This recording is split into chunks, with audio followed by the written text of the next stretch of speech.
All right, guys. So now we kind of understand the basic fundamentals of what a flash loan is. I hope you read some of the articles below that are explaining in depth what happened in the BZX hack. If you get a good understanding of that concept, you would also understand the general flash loan concept.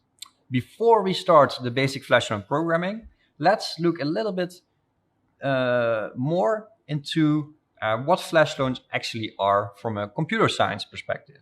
Now, flash loans are loans that are atomically repaid.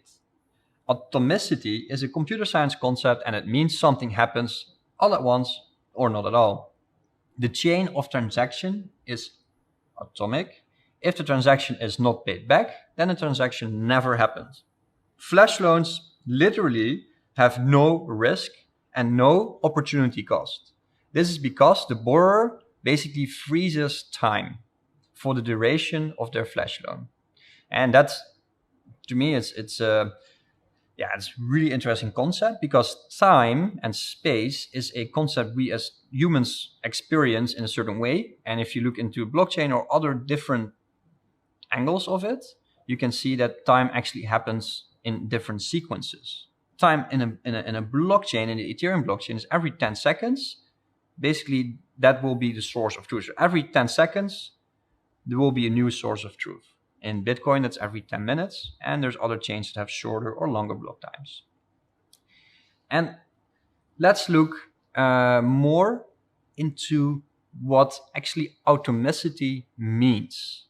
I have linked a video in the description below about atomicity, and it explains this very nicely with a very nice and simple concept a nice simple concept with Instagram likes. So actually Instagram likes are also a atomicity computer science concept. If you like a photo, you cannot like the photo 2 times. That would break the system. So that's basically what atomicity means, right? And this is really nicely explained in this video. And also be sure to subscribe to Hossein Nassadi. His YouTube channel is really amazing. It gave me a lot of different knowledge, and I'm already following for years. He's a very nice YouTuber as well, similar to Mr. Ivan. All right, so here we actually see another very easy example of what atomicity is. We have a variable. We have 2 variables, 1, 2, 1, 2. And variable tab number 1 is set +1 and tab number 2 set +2. So the final outcome should be 2 here update tab set variable +1 and update tab set variable +2 and then commit, right? So what happens then here? +1 means that it should be 2 and 3, and tab 2 should be 3 and 4.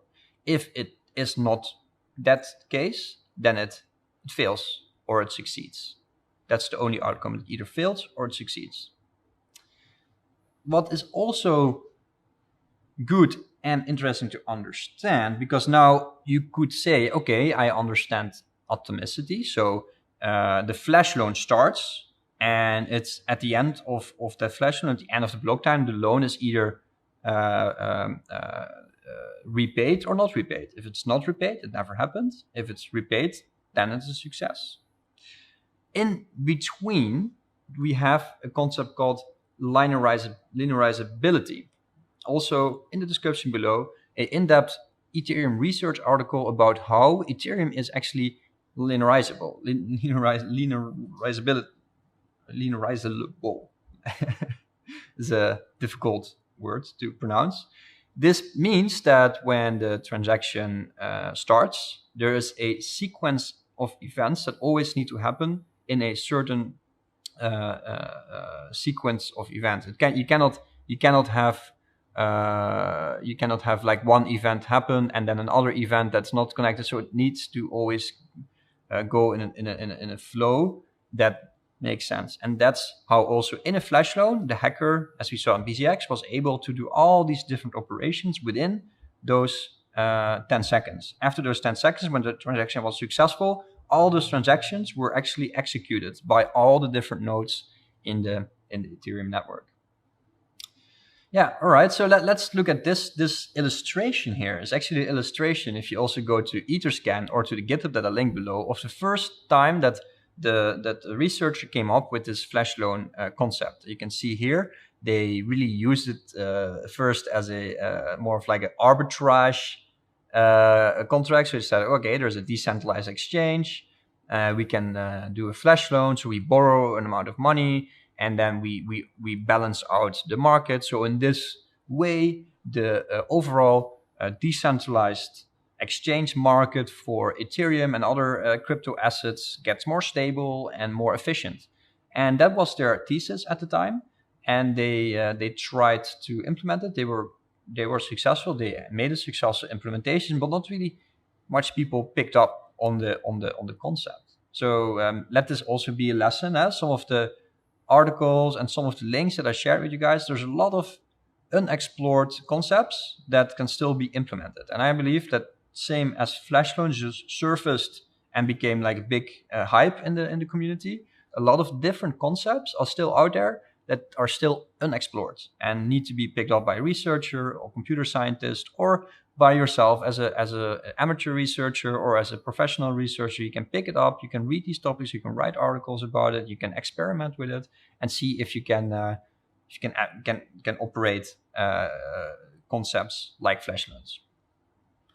So what happened to the company that actually did this? The company that first came up with the flash loan was the Marble protocol, and the researcher that came up with it was Max Wolf.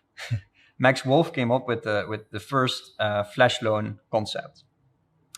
After they constructed this flash loan concept, where they actually constructed a whole protocol around, they were not really successful. This is the typical example of a company in the ICO craze that didn't really do a token model well. They actually were on the right track, but they unfortunately made probably some mistakes in execution or marketing. And there are many concepts that are out there like that you can look at, copy what they did, and actually implement it correctly and gain a lot of value out of it. After they introduced Marble, they also introduced a price oracle called Polaris. And after that, they started a universal basic income on the blockchain for humanity concept, which in my way is a little bit, I call that building a air castle. So it's a little bit too wishful thinking.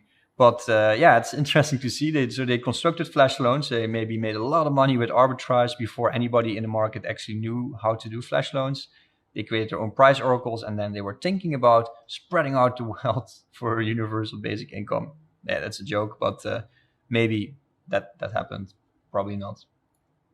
So more in flash loans, you can see that there is this is built during the latest Ethereum money hackathon, where a group of people created this concept called Flash Mint, but there is actually multiple of these concepts. And they built this nice click, drag and drop interface where you can say execute flash loan, do arbitrage swap, do arbitrage swap back, and end. Well, that's nice, but we are going to teach you later how to do this actually in Solidity. It's not that hard as you might think. Also, of course, in our previous section when we did yield hacking, we used Fulcrum in our concept. And of course, they also use flash loans, and you can have like a chain of events where you embed flash loans and different crypto primitives. So there's a lot of innovation happening. It's not only for hackers, it's not only for thieves, but it's actually for you as a developer or as a user to get deeper into the concept and provide more liquidity to the market and experiment and see if you can generate some extra income for yourself. And also an interesting concept, which I also link below, is DeFi Saver, where you can do this collateral swap. So when you have your ETH and you want to swap it to BAT, they are actually on the back end using flash loans.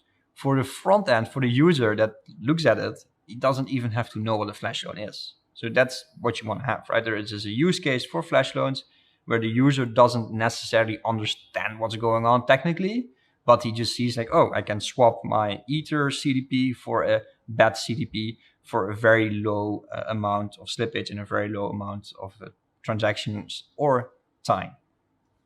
So flash loans do not create new threats. They only expand the number of people that are capable of harmful actions, right? So that's also what I believe. It's not that flash loans make you this evil hacker. No, they just expand the number of people to do harmful action, but also to do actions to provide more liquidity and more innovation to the market, like what DeFi Saver did when the flash loans were more getting more popular. They actually implemented in their protocol, and I suspect more protocols to adopt flash loans in the future. Yeah, and again, what doesn't kill you kills you, makes you stronger. And flash loans are not the problem. Using illiquid DEXs or inappropriate oracles is the problem. So as a developer, you need to understand that when you build your DeFi protocol, that you use all these primitives well. You cannot just build a DeFi protocol and think, oh, let's just safeguard millions of people's money and then don't expect to look at all attack factors. So flash loan is just another attack factor you need to be aware of when you're building your DeFi protocols. But at the end of the day, DeFi is an anti-fragile system. So these attacks and these angles only make us stronger at the end of the day.